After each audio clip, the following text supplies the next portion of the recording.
मंत्री निर्मला सीतारमण ने बीते कल लोकसभा में श्वेत पत्र पेश कर दिया।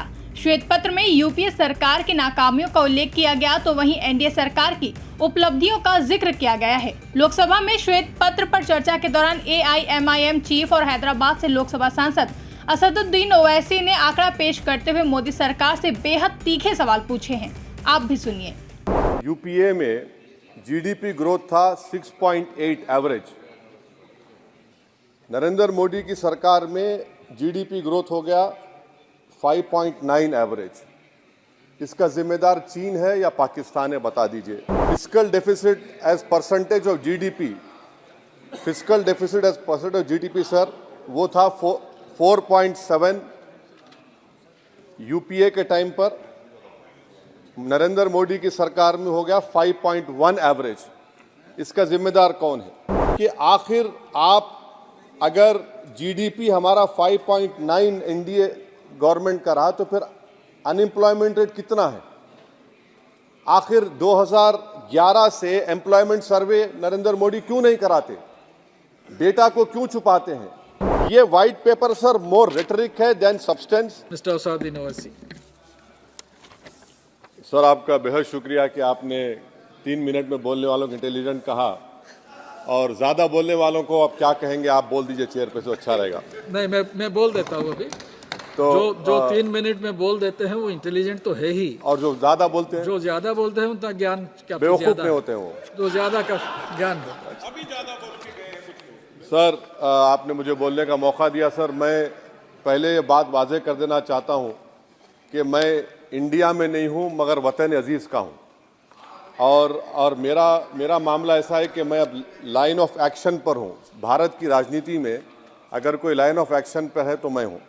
सर मेरे चंद सवालात हैं जो मैं उम्मीद करता हूँ कि हमारे मोहतरमा वज़ीर साहिबा जब जवाब देंगे, इसका जवाब, मेरे सवाल का जवाब देंगे। यूपीए में जीडीपी ग्रोथ था 6.8 एवरेज। नरेंद्र मोदी की सरकार में जीडीपी ग्रोथ हो गया 5.9 एवरेज। इसका जिम्मेदार चीन है या पाकिस्तान है, बता दीजिए। Fiscal deficit as percentage of GDP, fiscal deficit as percentage of GDP sir, वो था 4.7 यूपीए के टाइम पर। नरेंद्र मोदी की सरकार में हो गया 5.1 एवरेज। इसका जिम्मेदार कौन है? हाँ, पाकिस्तान है। सही कह रहे हैं आप। मान लिया आपके अकल की तारीफ करता हूँ। सर इन्फ्लेशन है यूपीए के हुकूमत में 8% था, नरेंद्र मोदी की सरकार में 5% है। मगर क्या ये बात सच नहीं है कि जो ग्लोबल तेल की कीमतें थी 2008 से 14, वो एक बैरल $100 के ऊपर बिकता था। अब 2015 से 2021 तक एक बैरल ऑयल $55 से $70 के दरमियान में था। तो ये क्रेडिट आप नहीं ले सकते, ये आपकी मेहनत नहीं है, इसमें एक्सटर्नल रीजंस है। मेरा चौथा सवाल ये है सर कि आखिर आप अगर जीडीपी हमारा 5.9 एनडीए गवर्नमेंट का रहा तो फिर अनएम्प्लॉयमेंट रेट कितना है?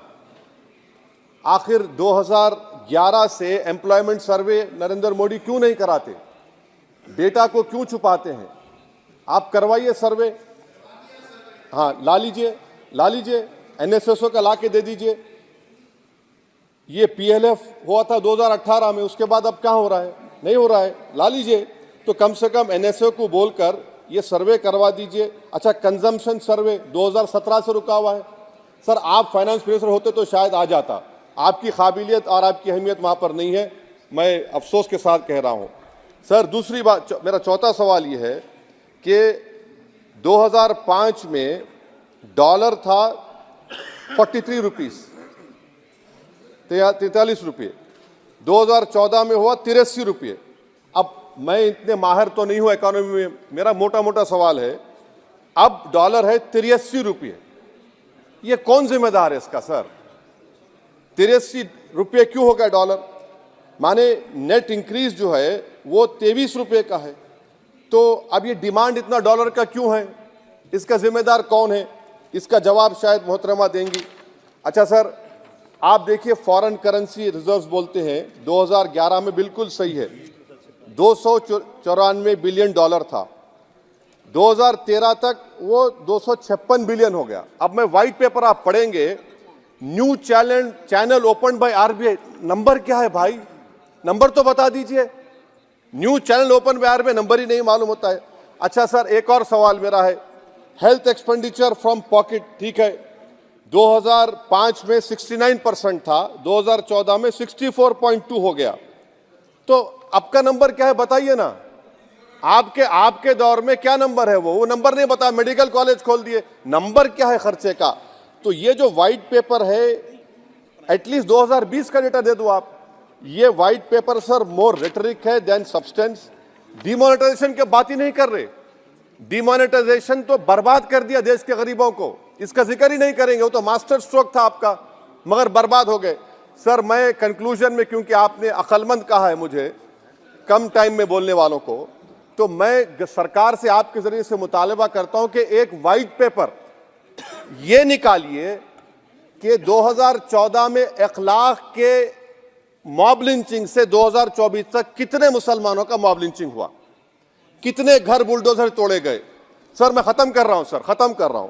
और साथ ही साथ आप एक व्हाइट पेपर जारी कर दीजिए कि चीन 2000 स्क्वायर किलोमीटर पर कब्जा करके बैठा है या नहीं है, डेप्सांग डेमचाक हमारे पास है या नहीं है। और आखिर में यूपीए के वक्त में माइनॉरिटीज बजट में फ्री कोचिंग था, आपने बंद कर दिया। मौलाना आज़ाद फाउंडेशन आपने बंद कर दिया, मौलाना आज़ाद फेलोशिप आपने बंद कर दिया। फाउंडेशन तो 9, 10, 12 माइनॉरिटीज के बच्चों को स्कॉलरशिप मिलते थे, प्री मैट्रिक स्कॉलरशिप आपने 9th क्लास से उसको रेस्ट्रिक्ट कर दिया, हो गया। ये सर मैं खत्म कर रहा हूं सर। तो मदरसा एजुकेशन आपने खत्म कर दिया, ये क्यों किया आपने भाई? हद तो ये होगी कि आपके पास 2014 में एक मुस्लिम वजीर था, अब तो एक भी नहीं है, एक भी नहीं है। अजीब है मामला। अब आप देख लीजिए, तो ये बातें हैं सर। और फिर सर ये व्हाइट पेपर में आप देखिए सर, ये व्हाइट पेपर में बिजनेस स्टैंडर्ड का एक आर्टिकल का जिक्र है मिस्टर शंकराचार्य का। ये शंकराचार्य साहब जो है, मिस्टर शंकराचार्य, ना रेटरिक पर रेटरिक लिख रहे हैं आप, उसका तोते की तरह लिख दिए उसको, ना नंबर भी देते वो।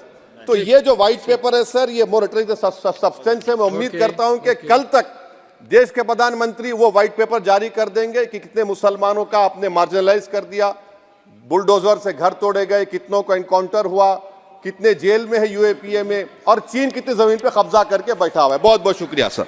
ब्यूरो रिपोर्ट, इंडिया पब्लिक खबर। फिलहाल के लिए इस खबर में बस इतना ही। देश और दुनिया की ऐसी ही तमाम बड़ी खबरों के लिए हमारे YouTube चैनल को सब्सक्राइब करें और बने रहें इंडिया पब्लिक खबर के साथ।